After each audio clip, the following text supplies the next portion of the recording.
ദിവ്യ വ്ളോഗ്സിലേക്ക് എല്ലാവർക്കും സ്വാഗതം. ഞാൻ ദിവ്യ അനിൽകുമാർ. ഞാൻ മ്യൂസിയത്തിൽ ഇടയ്ക്ക് പോയിട്ടുണ്ടായിരുന്നു. അതിൻ്റെ ഒരു ഷോർട്ട് വീഡിയോ ഇട്ടിട്ടുണ്ടായിരുന്നു.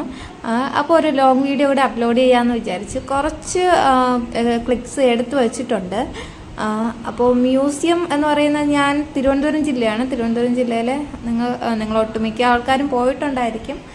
നമ്മുടെ സൂ, രാവിലെ എഴുന്നേറ്റാൽ വീട്ടിലെ കുറച്ച് ജോലികൾ, പിന്നെ അതിൻ്റെ കൂടത്ത് ഞാനിപ്പോൾ ഫോട്ടോ ഫ്രെയിംസിൻ്റെയൊക്കെ വർക്ക് ചെയ്യണുണ്ടല്ലോ, അത്യാവശ്യം ഓർഡേഴ്സ് ഉള്ള ദിവസങ്ങളായിരുന്നു. അപ്പോൾ അതിൻ്റെ കാര്യങ്ങൾ, പിന്നെ അത് കഴിയുമ്പോഴത്തേക്കും വൈകുന്നേരം ആകുമ്പോഴത്തേക്കും പിന്നെ പിറ്റേ ദിവസത്തേക്കുള്ള എഡിറ്റിങ് എല്ലാം കൂടി ആയപ്പോഴത്തേക്കും കംപ്ലീറ്റ് തലയിൽ കൂടെ ട്രെയിൻ ഓടുന്ന അവസ്ഥയായി. അപ്പോൾ എങ്ങോട്ടെങ്കിലും പോയാൽ കൊള്ളാമെന്നുണ്ടായിരുന്നു. പക്ഷേ ചേട്ടനാണെങ്കിൽ ഒരിടത്തും വരാൻ വേണ്ടി താല്പര്യമില്ല. അപ്പോൾ അതുകൊണ്ടിട്ട് ഞാൻ കുറേ പ്രാവശ്യം ചേട്ടനെ വിളിച്ചത് എവിടെയെങ്കിലും ഒന്ന് കൊണ്ടുപോകുമോ എന്ന് ചോദിച്ചിട്ട് ഒരിടത്തും കൊണ്ടുപോയില്ല. ചേട്ടൻ പറഞ്ഞ് കിടന്ന് വൃത്തിയായിട്ടൊന്ന് ഉറങ്ങി എഴുന്നേറ്റാൽ മതി, എല്ലാം ശരിയാവുന്നു. പക്ഷേ ഉറക്കം കിട്ടണ്ടേ. അങ്ങനെ പിന്നെ ഞാൻ എൻ്റെ ഒരു ഫ്രണ്ടിനെ വിളിച്ചിട്ട് ഞാനും അവളും എൽസുമായിട്ട് നേരെ മ്യൂസിയത്തോട്ട് വിട്ടു. ശരിക്കും വീട്ടിൽ നിന്ന് ഇറങ്ങുമ്പോൾ മ്യൂസിയത്തിൽ പോകണമെന്നുള്ള പ്ലാനിങ് ഒന്നും ഇല്ലായിരുന്നു. നിങ്ങൾക്ക് ചാല മാർക്കറ്റ് അറിയാമായിരിക്കുമല്ലോ. അത്യാവശ്യം സാധനങ്ങളൊക്കെ നമുക്ക് അഫോർഡബിൾ ആയിട്ടുള്ള പ്രൈസിൽ കിട്ടുന്ന മാർക്കറ്റ്. അവിടെ നമുക്ക് ക്രാഫ്റ്റ് ഐറ്റംസൊക്കെ നമുക്ക് പറ്റുന്ന ആ ഒരു റേറ്റിൽ കിട്ടും. അങ്ങനത്തെ കുറച്ച് ഷോപ്പുകളൊക്കെ നോക്കാമെന്ന് വിചാരിച്ചു. ഹോൾസെയിൽ ഷോപ്പുകൾ, നമുക്ക് പാക്കിംഗ് സാധനങ്ങളും ഒക്കെ ആവശ്യമുണ്ട്. അപ്പോൾ അങ്ങനെ നോക്കുന്ന കൂട്ടത്ത് പിന്നെ പോയത് സൺഡേ ആയതുകൊണ്ട് തന്നെ അധികം ഷോപ്പുകളൊന്നും തുറന്നിട്ടില്ല. എന്നാലും കുറച്ച് സ്ഥലങ്ങളിലൊക്കെ കയറി ഒരു ഉച്ചയ്ക്ക് 1 മണിയൊക്കെ ആയപ്പോഴത്തേക്കും അവിടുന്ന് ഇറങ്ങി. അപ്പോഴത്തേക്കും പിന്നെ മ്യൂസിയത്തോട്ട് പോകുന്ന പിന്നെയാണ് പ്ലാൻ ഇട്ടത്. പിന്നെ ശരിക്കും പറഞ്ഞാൽ ഈസ്റ്റോട്ട് എത്തിയപ്പോഴത്തേക്കും ഡബിൾ ഡെക്കർ ബസ് ഉണ്ടല്ലോ, കോവളം കിടക്കുന്നുണ്ട്. പക്ഷെ അവിടെ പോയി കഴിഞ്ഞാൽ കോവളം ആണോ ശംഖുമുഖമാണോ എന്ന് ഓർമ്മയില്ല, ബസ് കണ്ടു. പക്ഷെ അതിൽ നമ്മൾ പോയി കഴിഞ്ഞാൽ അവിടെ ഭയങ്കര ചൂടല്ലേ. ഒന്നാമത് ദിവസം ചൂടെടുത്തിട്ട് ഭയങ്കരമായിട്ട് ബഹളം വയ്ക്കുന്നുണ്ടായിരുന്നു. പിന്നെ അവൾക്ക് ഡ്രസ്സൊക്കെ ചേഞ്ച് ചെയ്ത് മ്യൂസിയം ആകുമ്പോൾ ഒന്ന് തണലുള്ള സ്ഥലമല്ലേ, അങ്ങോട്ട് പോകാമെന്ന് വിചാരിച്ചു. അങ്ങനെ അകത്ത് കയറി ഒരു 3.5 കിലോമീറ്റർ ഉണ്ട്. പിന്നെ ബാഗിൽ എൽസിൻ്റെ വെള്ളവും ഡ്രസ്സും പിന്നെ എന്തൊക്കെയോ കയ്യിൽ കിട്ടിയതൊക്കെ കുത്തി നിറച്ച് അത്യാവശ്യം നല്ല വെയിറ്റ് ഉണ്ടായിരുന്നു. അതുകൊണ്ട് ബാഗ് അവിടെ വെച്ച് നമ്മൾ ഫുഡ് പിന്നെ കയറിയപ്പോൾ തന്നെ അടുത്തൊരു ഹോട്ടലിൽ നിന്ന് കഴിച്ചിട്ടുണ്ടായിരുന്നു. പക്ഷെ അത്ര പോരാത്ത ബിരിയാണി കഴിച്ചതുകൊണ്ട് തന്നെ നല്ല വെള്ളദാഹം ഉണ്ടായിരുന്നു. അപ്പോൾ അവിടെ നിന്ന് ഒരു ബോട്ടിൽ വെള്ളം വാങ്ങിച്ച് കുടിച്ചതിന് ശേഷം ആ വെള്ളവും ബാഗിനകത്ത് വെച്ചിട്ട് പുറത്ത് മറ്റേ ഒരു ഇതൊക്കെ സൂക്ഷിക്കുന്ന റൂമുണ്ടല്ലോ, അവിടെ കംപ്ലീറ്റ് സാധനങ്ങളും കൊടുത്തു. ജസ്റ്റ് ഫോൺ മാത്രം എടുത്ത് പോക്കറ്റിലിട്ടു. അപ്പോൾ അഥവാ വെള്ളം എന്തെങ്കിലും വേണമെങ്കിൽ ഗൂഗിൾ പേ ചെയ്യാമല്ലോ എന്ന് വെച്ചിട്ട് ചില്ലറ പൈസ പോലും കയ്യിലെടുത്തില്ല. ഇതിനകത്ത് കയറിയിട്ട് ഞങ്ങൾ അങ്ങോട്ട് നടക്കാൻ തുടങ്ങി. കുറച്ച് ദൂരം എത്തിയപ്പോൾ തന്നെ ആകെ ക്ഷീണിച്ചു. എവിടെന്നെങ്കിലും ഇത്തിരി വെള്ളം കിട്ടിയെങ്കിൽ കൊള്ളാമെന്നുള്ള അവസ്ഥയായി. അടുത്ത് നടന്ന് ഒരു സ്ഥലത്ത് എത്തിയപ്പോഴത്തേക്കും അവിടെ ചായയൊക്കെ ഉണ്ടായിരുന്നു, വെള്ളവും ഉണ്ടായിരുന്നു. പക്ഷേ അവിടെ ഗൂഗിൾ പേ അക്സെപ്റ്റഡ് അല്ലായിരുന്നു. അപ്പോൾ മ്യൂസിയത്തിൽ പോകുന്ന ആൾക്കാർ ശ്രദ്ധിക്കണം, അവിടെ മിക്ക ഷോപ്പുകളിലും ഗൂഗിൾ പേ അക്സെപ്റ്റഡ് അല്ല. ആ മ്യൂസിയത്തിൻ്റെ അകത്തുള്ള ഷോപ്പിലാണെങ്കിൽ ഒരു കാരണവശാലും അക്സെപ്റ്റഡ് അല്ല. അപ്പോൾ കയ്യിൽ പൈസ ഉണ്ടായിരിക്കണം. പിന്നെ അങ്ങനെ നടന്ന് പണ്ടാരടങ്ങിയെന്ന് വേണമെങ്കിൽ പറയാം. പിന്നെ എൽസൂരി കയറിയപ്പോൾ തന്നെ ഫീഡ് ചെയ്തിട്ടുണ്ടായിരുന്നു. പിന്നെ വെള്ളമൊക്കെ കൊടുത്തിട്ടാണ് കയറിയത്. അതുകൊണ്ട് അവൾ അങ്ങനെ ബഹളം വെച്ചില്ല. അവൾക്ക് ബഹളം വെച്ചതെന്ന് വെച്ചാൽ അതുവഴിയെ അവൾക്ക് സ്വന്തമായിട്ട് നടക്കണം. ഇതിപ്പോൾ 1 മാസമായി വീഡിയോ എടുത്തിട്ട്. പിന്നെ അവളെ കുറച്ചൊക്കെ താഴെ വിട്ടു. അപ്പോൾ ഈഗിളാണ് അവിടെ കാണാൻ പറ്റുന്നുണ്ടോ എന്ന് അറിഞ്ഞില്ല. അതേ കണ്ടില്ല, അവിടെ മുകളിൽ ഈഗിളാണ്. ഇത് പാട്രിയോട്ട് മോളിൽ വീഡിയോ എടുത്തതാണ്. അപ്പോൾ അതിനെ ഒന്ന് സൂം ചെയ്തിട്ടതായതുകൊണ്ട് ശരിക്കും കാണാൻ പറ്റാത്തതാണ്. കണ്ടില്ലേ, എൽസ് നോക്കിക്കൊണ്ടിരിക്കുന്ന. ഇപ്പോഴാണെങ്കിൽ അത്യാവശ്യം ഇങ്ങനെ പിടിക്കാതെ നടക്കും. പക്ഷെ ഞാൻ ഈ വീഡിയോ എടുക്കുന്ന ആ സമയം അവൾ അത്ര നടക്കാറൊന്നും ആയിട്ടില്ല. നടക്കാൻ വേണ്ടി താഴെ വിടുമ്പോഴത്തേക്ക് അവൾ എത്ര ദൂരം പോകാനുണ്ടെന്ന് ആദ്യം ഒന്ന് നോക്കും. എന്നിട്ട് ദൂരം കൂടുതലാണെന്ന് മനസ്സിലാവണതും അവിടെ ഇരുന്ന് അങ്ങ് നരങ്ങാൻ വേണ്ടി തുടങ്ങും. അതുകൊണ്ട് താഴെ വിടില്ല. പിന്നെ എന്നാലും ചെറിയവരൊക്കെ കുട്ടികളെയൊക്കെ തറയിൽ നടത്തി വിട്ടിരിക്കണ്. എനിക്കിവള് വീണ് കഴിഞ്ഞാൽ അത് ടാറിട്ട തറയല്ലേ, അപ്പോഴത്തേക്കും കാല് മുറിയൂലേ, അത് വെച്ചിട്ടാണ് താഴെ വിടാത്തത്. പണ്ടെന്നോ മ്യൂസിയം കണ്ട ഓർമ്മയിലും പണ്ടാരോ പറഞ്ഞ ഓർമ്മയിലും മ്യൂസിയം കാണാൻ ശരിക്കും പറഞ്ഞാൽ ഇപ്പോൾ പോവേണ്ട ആവശ്യമില്ല. പിന്നെ കുറേ തണലത്തൂടെ അങ്ങോട്ട് നടക്കാം എന്നുള്ളതേ ഉള്ളൂ. അകത്ത് അങ്ങനെ അധികം മൃഗങ്ങളും ആരും ഒന്നും ഇല്ല. എല്ലാ പിന്നെ ഇതുണ്ടല്ലോ അവരുടെ വീടുകളും ഏകദേശമൊക്കെ ഒഴിഞ്ഞു കിടക്കണം. പിന്നെ സിംഹത്തിനെയും പുലിയോ ഒന്നും കണ്ടില്ല. ഇനി ഞാൻ പോയ വഴിയെങ്ങാനും തെറ്റിപ്പോയോ എന്നുള്ള കാര്യം അറിഞ്ഞൂടാ. അകത്ത് അവരെയൊന്നും കാണാൻ വേണ്ടി പറ്റിയില്ല. ഞാൻ ലാസ്റ്റ് നടന്ന് അങ്ങ് പോയപ്പോഴത്തേക്കും പുറത്തെത്തേണ്ട വഴിയായി. ഞാൻ പല പ്രാവശ്യം പോയിട്ടുള്ളതാണ്, എന്നിട്ടും ശരിക്കും വഴി മറന്നുപോയി, എങ്ങനെയാണെന്ന് അറിഞ്ഞുകൂടാ. പിന്നെ സ്നേക്ക് പാർക്ക്, അവിടെ ആണെങ്കിൽ ഇഷ്ടം പോലെ ആൾക്കാരുണ്ട്.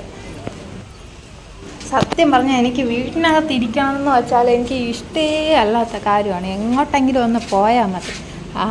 ഞാൻ മിക്ക വീഡിയോയിലും പറഞ്ഞിട്ടുണ്ട്, എനിക്ക് ആ വട്ടവള ജംഗ്ഷൻ വരെ പോയാലും മതി, വെറുതെ പോയിട്ടൊന്ന് തിരിച്ചു വരാൻ. ചേട്ടൻ എപ്പോഴും പറയും എങ്ങനെയെങ്കിലും വണ്ടിയിൽ പറക്കെ കയറിയിരിക്കണം എന്നുള്ള ഒരു ചിന്ത മാത്രമേ ഉള്ളൂ എന്ന്. സത്യമാണ്. ആരെങ്കിലും പുറത്തോട്ട് എവിടെയെങ്കിലും പോകണമെന്ന് പറഞ്ഞു കഴിഞ്ഞാൽ ഒന്നും തക്കില്ല, നേരെ ഡ്രസ്സ് എടുത്തിടും പുറകെ അങ്ങ് പോവും. പോകാൻ വേണ്ടിയെല്ലാം റെഡി ആയതിനു ശേഷം ചേട്ടൻ്റെ അടുത്ത് ചോദിക്കും ഞാൻ ഒന്ന് പൊക്കോട്ടെ. അപ്പോൾ ചേട്ടൻ പറയും പോണ്ടെന്ന് പറഞ്ഞാൽ ഇനിയിപ്പോൾ അത് മതി, ഇന്ന് മൊത്തം മുഖം കറുപ്പിച്ച് വെച്ചോണ്ടിരിക്കാം, പൊക്കോന്ന് പറയും. എനിക്ക് ഏറ്റവും ഇഷ്ടപ്പെട്ട കാര്യം ട്രാവലിങ്. പിന്നെ എന്തെങ്കിലുമൊക്കെ പുതിയ കാര്യങ്ങൾ ചെയ്യാൻ വേണ്ടി, എന്ന് വെച്ചാൽ പഠിക്കാൻ വേണ്ടിയിട്ട് ഭയങ്കര താല്പര്യമാണ്. പിന്നെ ഒരേ കാര്യം തന്നെ കണ്ടിന്യൂസ് ആയിട്ട് ചെയ്തുകൊണ്ടിരിക്കാൻ എനിക്ക് തീരെ താല്പര്യമില്ല. പിന്നെ വേറൊരു കാര്യം എന്ന് പറഞ്ഞു കഴിഞ്ഞാൽ എന്തെങ്കിലും ഒരു കാര്യം എന്ന് വെച്ചാൽ നമുക്ക് ഇഷ്ടമുള്ള കാര്യമാണെങ്കിൽ പോലും ഒരാൾ ചെയ്യാൻ പറഞ്ഞിട്ട് ചെയ്ത് കഴിഞ്ഞാൽ എന്ന് വെച്ചാൽ നീ പോയി അത് ചെയ് എന്ന് പറഞ്ഞിട്ട് എൻ്റെ അടുത്ത് പറഞ്ഞു കഴിഞ്ഞാൽ ഞാൻ ഒരു കാരണവശാലും ചെയ്യില്ല. അത് ഈ വീട്ടിൽ എല്ലാവർക്കും അറിയാമെന്നുള്ളതാണ്. അതുകൊണ്ട് എന്നെ ഒരു കാര്യത്തിന് നിർബന്ധിക്കില്ല, ഇഷ്ടത്തിന് ചെയ്യട്ടെന്ന് വിചാരിക്കും. ഇവിടെ ചേട്ടനായാലും അതേപോലെ തന്നെ ചേട്ടൻ്റെ അമ്മയായാലും ആരായാലും ഇവിടെ എല്ലാവരും അങ്ങനെ തന്നെ. ആരും എൻ്റെ അടുത്ത് ഒന്നിനും ഇങ്ങനെ ഫോഴ്സ് ചെയ്യാറില്ല. ഞാൻ അതിൻ്റെ അവസാന ഫലമെന്ന് പറയുന്നത് ഞാൻ ചെയ്യാൻ മനസ്സുണ്ടെങ്കിലും ചെയ്യൂല എന്നുള്ളതാണെന്ന് എല്ലാവർക്കും അറിയാം. അങ്ങനെ പിന്നെ ഇപ്പോൾ ക്രാഫ്റ്റ് വർക്ക് ചെയ്യണമെങ്കിൽ നിങ്ങൾ വിചാരിക്കണമായിരിക്കും എനിക്ക് ക്രാഫ്റ്റിനോട് ഭയങ്കര ക്രൈസ് ആയിരിക്കുന്നു. പക്ഷെ അങ്ങനെയല്ല. ഇപ്പോഴത്തെ ഈ സമയത്ത് എൻ്റെ ക്രൈസ് എന്ന് പറയുന്നത് ക്രാഫ്റ്റാണ്. ഇതിൽ ക്രാഫ്റ്റ് അല്ല, ശരിക്കും എനിക്ക് ക്രൈസ് ആയിട്ടുള്ള ഫോട്ടോയാണ് എൻ്റെ വീക്ക്നെസ്. എവിടെ പോയാലും ഫോട്ടോ എടുപ്പെന്ന് പറഞ്ഞത് എൻ്റെ രക്തത്തിൽ അരിഞ്ഞൊരു കാര്യമാണ്.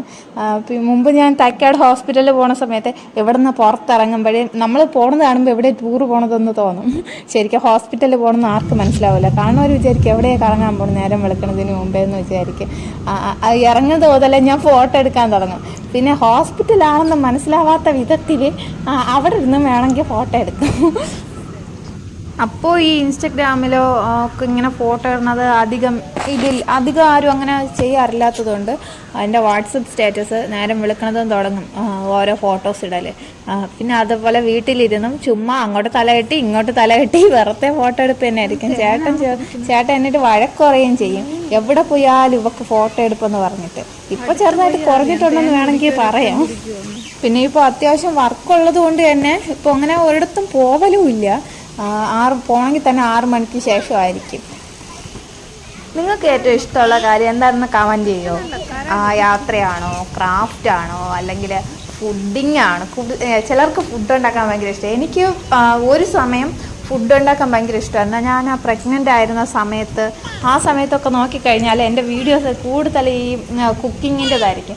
എനിക്ക് സ്വന്തമായിട്ട് ഇങ്ങനെ ഓരോ സാധനങ്ങൾ ഉണ്ടാക്കി കഴിക്കാൻ ഭയങ്കര ഇഷ്ടം. പിന്നെ ആരെങ്കിലും വരികയാണെങ്കിൽ അതെനിക്ക് ഇങ്ങനെ അവർക്ക് ഫുഡ് ഉണ്ടാക്കി കൊടുക്കുന്നത് എനിക്ക് ഭയങ്കര ഇഷ്ടമാണ്.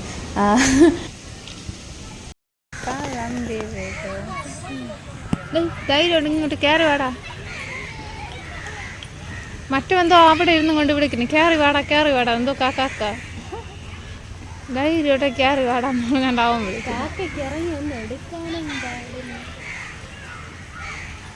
കുറേ എണ്ണെന്തോ അവിടെ നിന്ന് നീരാട്ട്. ഇവരിതോ സോപ്പും തേച്ച് കുളിച്ച്. മക്കളെ നിനക്ക് ഉറങ്ങാൻ നേരമായില്ലേ?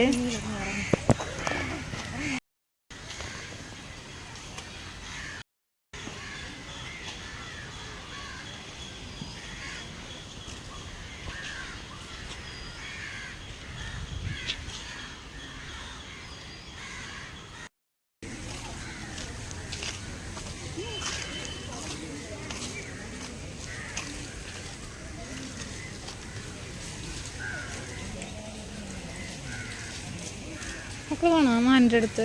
പേരുടെ അടുത്ത് പോണോ?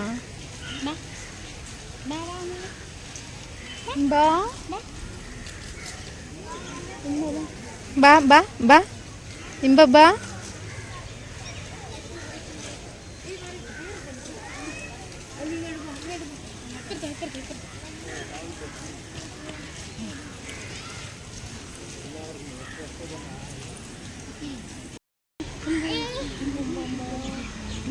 കാട്ടുപോത്ത്